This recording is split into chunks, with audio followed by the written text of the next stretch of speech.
शन्नो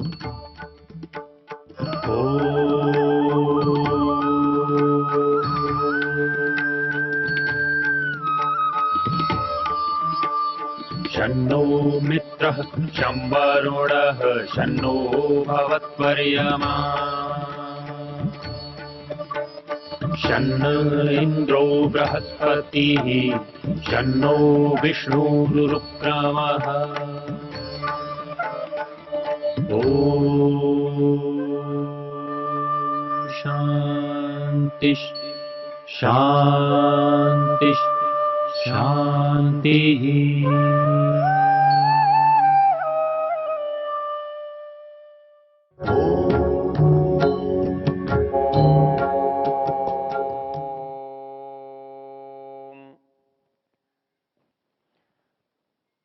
हमको वेद की क्या आवश्यकता है, वेद से हमको क्या समझ में आता है, हमारे जीवन में समाज में हम उससे कैसे लाभ उठा सकते हैं, इसकी हम चर्चा कर रहे हैं।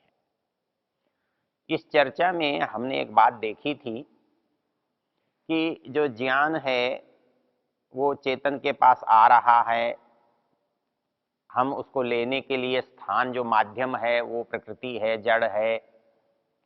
तो पता लगा कि जड़ में नियम तो है, वो नियम क्यों है, कैसे है, किसने किया है, वो चैतन्य उसमें नहीं है। तो हमने क्या देखा कि इस मनुष्य को तो प्राप्त करने की स्थिति में है, ये चेतन दे भी रहा है तो मनुष्य को ही, मनुष्य अपने जैसे को दे रहा है। प्रश्न यहाँ ये पैदा होता है कि ये मनुष्य चेतन है इसलिए ज्ञान का उपयोग कर सकता है, ज्ञान ले सकता है, तो फिर ज्ञान का स्रोत कहाँ है? और वो ज्ञान का स्रोत प्रकृति में आप इसलिए नहीं मानते या नहीं मान सकते कि प्रकृति जड़ है। जड़ ज्ञान का कर्ता या उत्पादक नहीं होता, वो तो उसके उपयोग का स्थान है। तो इसलिए कोई और है जिसको, जो इसको ज्ञान को दे रहा है। इसको समझने का एक आसान प्रकार है, मनुष्य जो ज्ञान देता है वो जैसा वो सीमित है, ऐसा ही जहां वो देता है वो स्थान भी सीमित होता है। वो व्यक्ति को दे रहा है वो भी सीमित होता है, वो वस्तु में उसका उपयोग कर रहा है तो भी सीमित होता है। तो एक बात ये जो समझ में आने की है वो ये है कि मनुष्य जो है इस सारे संसार के ज्ञान को टुकड़ों में थोड़ा थोड़ा करके प्राप्त कर पाता है और थोड़ा थोड़ा ही उपयोग में ले पाता है, वो देता भी थोड़ा ही थोड़ा है। तो इसलिए जो लेने वाला है, जो थोड़ा लेने वाला है, वो लेने वाला है इसलिए वो उद्भव उसके अंदर नहीं है, स्रोत उसके अंदर नहीं है, प्रारंभ उसके अंदर नहीं है। और वो थोड़ा है इसलिए वो सारे को ग्रहण भी नहीं कर सकता है। तो यहाँ एक जो परिस्थिति पैदा हो रही है वो ये है कि हमें कोई ऐसी सत्ता चाहिए जो ज्ञान का स्रोत हो, और केवल ज्ञान का स्रोत नहीं हो बल्कि इस समस्त संसार के ज्ञान का स्रोत हो। और इस समस्त संसार के ज्ञान का स्रोत होने के साथ साथ वह इस ज्ञान का स्वयं उत्पत्ति करता हो, जिसके अंदर से ये ज्ञान उद्भूत हो रहा हो, ऐसी सत्ता की आवश्यकता है। आप कहेंगे क्यों? थोड़ा भी तो हो सकता है। थोड़ा इसलिए नहीं हो सकता है कि यदि हम बहुत लोगों को ज्ञान देना चाहते हैं तो हम एक व्यक्ति से ज्ञान नहीं दिला सकते। इस संसार के हजारों लोगों को, लाखों लोगों को, करोड़ों लोगों को सिखाने पढ़ाने के लिए, करोड़ों लोगों के लिए लाखों लोगों की हमें व्यवस्था करनी पड़ती है, लाखों लोगों के लिए हजारों की व्यवस्था करनी पड़ती है, हजारों के लिए सैकड़ों की व्यवस्था करनी पड़ती है। उसका एक अनुपात है। अर्थात समस्त ज्ञान कोई प्राप्त करके दे नहीं सकता और कोई समस्त ज्ञान ले नहीं सकता। लेकिन इस संसार में जो ज्ञान है वो एक एक प्रकृति में है। क्यों? उससे पता कैसे लगता है कि सारी प्रकृति एक ही नियम से चल रही है। जो जो भी पूरा संसार है वो संसार इसलिए एक है कि वो एक व्यवस्था में बंधा हुआ है। और जहां हमें व्यवस्था की भिन्नता दिखाई देती है हम उसे दो कह देते हैं। अर्थात दो आकार हैं, हम दो वस्तु कह देते हैं। दो पशु हैं, दो शरीर हैं, हम उन्हें दो पशु कह देते हैं। हमें दो आकार के मनुष्य दिखाई देते हैं, उन्हें दो कह देते हैं। तो जहां व्यवस्था में जो खंड है वो खंड उन्हें हमें अलग कर देता है, दो बना देता है। लेकिन उसके अंदर भी यदि कोई एक चीज देखें तो फिर वो एक बन सकती है। सामान्य नियम दर्शन का है, सामान्यम एकत्वकरम विशेषस्तु पृथकत्वकृत तुल्यार्थता ही सामान्यम विशेषस्तु विपर्यय। अर्थात जहां भी आप दो बताना चाहेंगे, जहां भिन्नता बताना चाहेंगे, वहां एक वस्तु से दूसरी वस्तु के अंदर विशेषता बतानी पड़ेगी, विशेषता दिखानी पड़ेगी। वो विशेषता ही उसको 2, 3, 4, 5, 6 में विभक्त करती है। यदि उसके अंदर कोई समानता यदि आप दिखा सकते हैं तो इस सारे को आप एक बना सकते हैं। तो यह संसार भिन्न भी है, विशेष भी है, लेकिन सामान्य भी है। तो जब हम विशेषता देखते हैं तो असंख्य बातें इसके अंदर हैं। सूर्य से चंद्र भिन्न है, चंद्र से अग्नि भिन्न है, अग्नि से जल भिन्न है, जल से पृथ्वी भिन्न है, पृथ्वी में पदार्थ भिन्न है। ये सब भिन्नता उसकी विशेषता को बताते हैं, उसके छोटे छोटे छोटे खंड को बताते हैं। लेकिन जब हम इसके अंदर कोई समानता ढूंढना चाहें तो जितनी बड़ी समानता मिलेगी उतना सारा संसार एक कहलाएगा। तो इस सारे संसार में क्या समानता है? इस संसार में ऐसी कौन सी चीज है जो सब में एक साथ एक जैसी पाई जाती है? तो वो चीज है इसका जड़ होना। तो ये जड़त्व जो है इस सारे संसार को एक बना रहा है और इस सारे जड़त्व में एक जैसा नियम चल रहा है, एक जैसी व्यवस्था चल रही है। तो ये एक जड़ होना, एक व्यवस्था होना, एक नियम होना, एक नियामक की ओर संकेत करता है। अर्थात जहां भी दो हो जाएंगे वहां व्यवस्थाएं दो हो जाएंगी, नियम दो हो जाएंगे, आवश्यकताएं दो हो जाएंगी, योग्यताएं दो हो जाएंगी, उपयोगिताएं दो हो जाएंगी। लेकिन जहां एक होगा, एकत्व होगा, वहां पर उसका संचालक भी एक ही होगा। तो सारे संसार में जड़त्व जो है वो एक है, एक जैसा है। तो सारे जड़त्व में एक ही तरह का नियम काम कर रहा है, एक ही तरह की व्यवस्था काम कर रही है। वो सूर्य के उगने को न अमेरिका में बदला जा सकता है, न अफ्रीका में बदला जा सकता है। चाहे वो अफ्रीका हो, अमेरिका हो, भारत हो, कुछ दूसरा देश हो, वो उसके नियम से हम जाने जाते हैं, गिने जाते हैं, नापे जाते हैं। हमारे नियमों से सूर्य नहीं चलता है। तो इस संसार में यदि हम देखेंगे तो देखने की चीज जो है वो ये है कि इसमें एकत्व है, नियमों में, व्यवस्था में, कर्तृत्व में।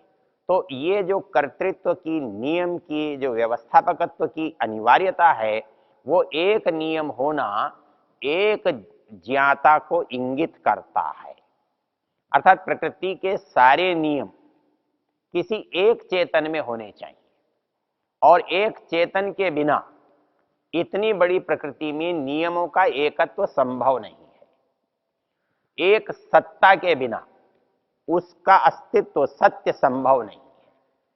और इस नियम में एक और विचित्रता है, और वो विचित्रता है कि जहां नियम काम कर रहा है वहां नियामक होता है, व्यवस्थापक का सामर्थ्य होता है।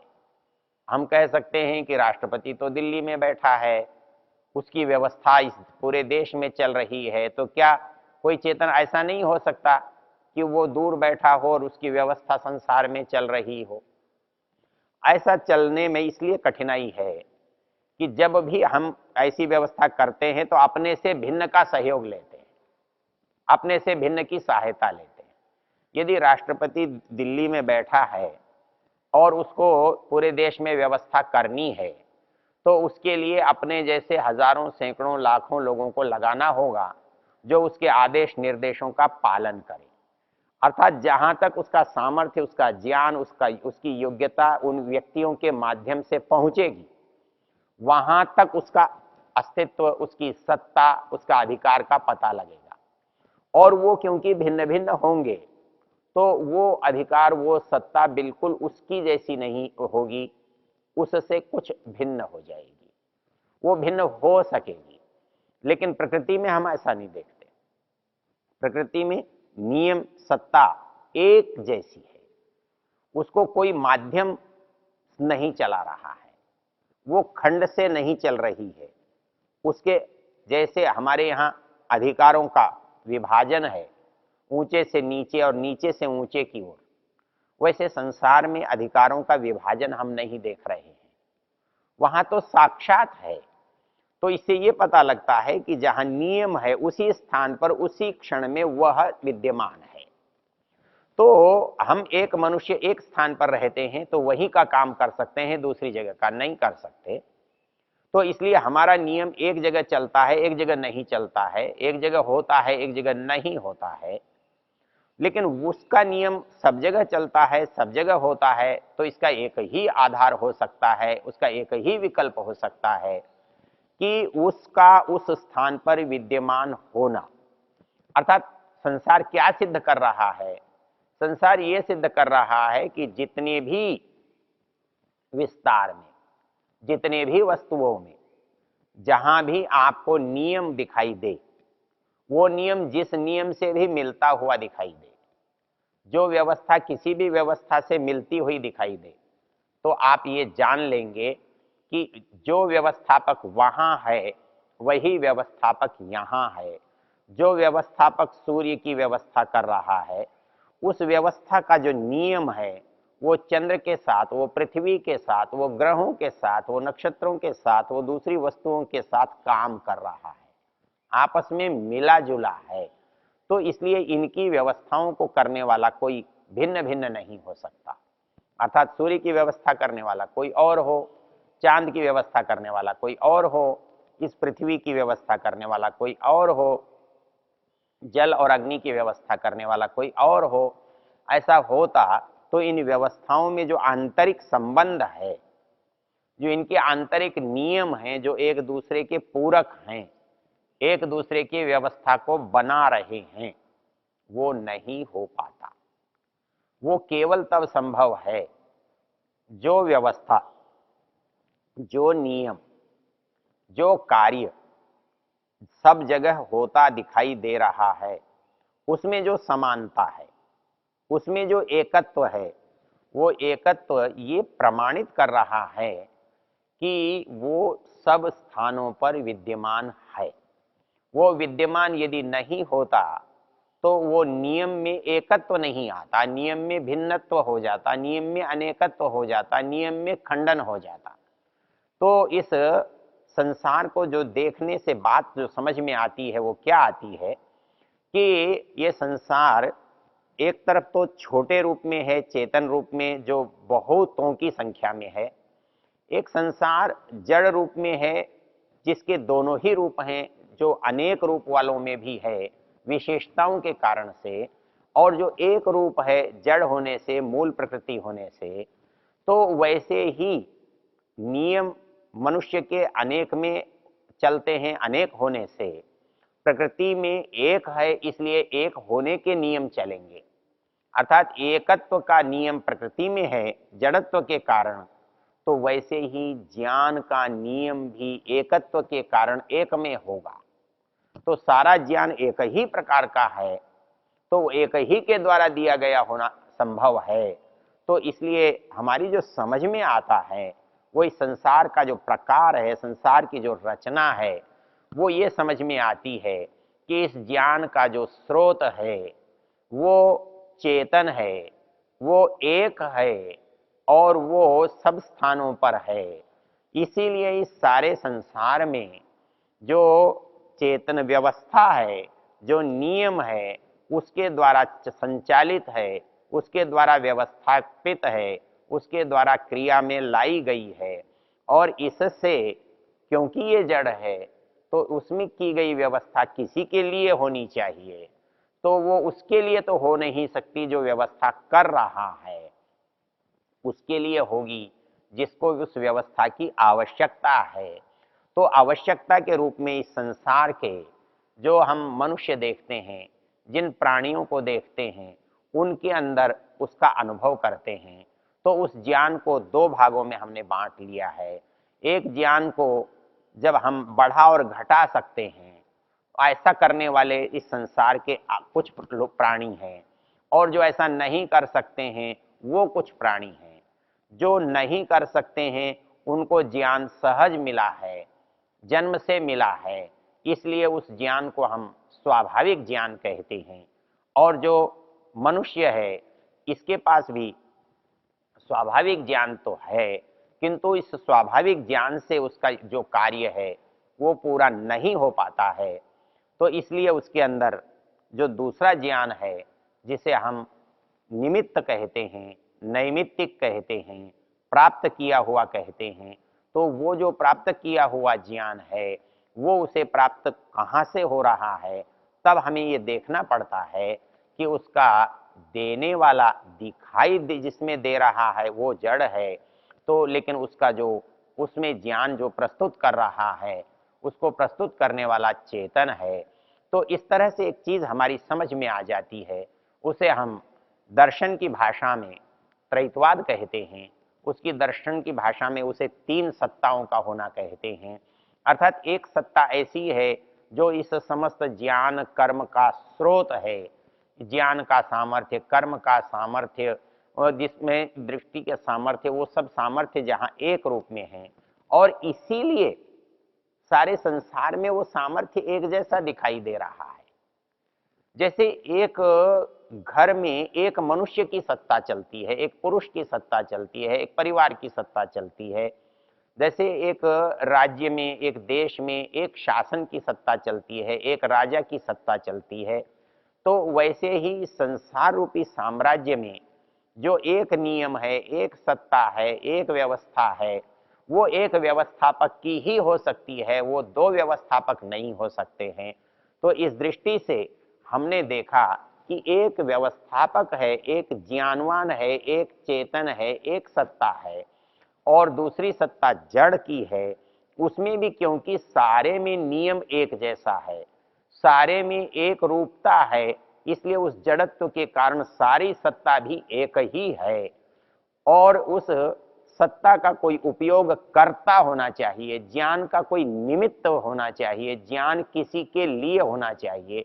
ज्ञान का जब तक उपयोग न हो, ज्ञान की आवश्यकता न हो, तो ज्ञान का होना व्यर्थ होता है। इसलिए इस संसार के ज्ञान का उपयोग करने वाला कोई होना चाहिए, वो मनुष्य है। इस मनुष्य के लिए उस ज्ञान का उपयोग होता है, उसका वो लाभ उठाता है। ये प्रक्रिया जब हमारी समझ में आती है, तो इसको हम वेद की दृष्टि से जब देखते हैं, तब वेद हमें इन रहस्यों को समझाता है और हमको वेद के पढ़ने का महत्व पता लगता है। ओ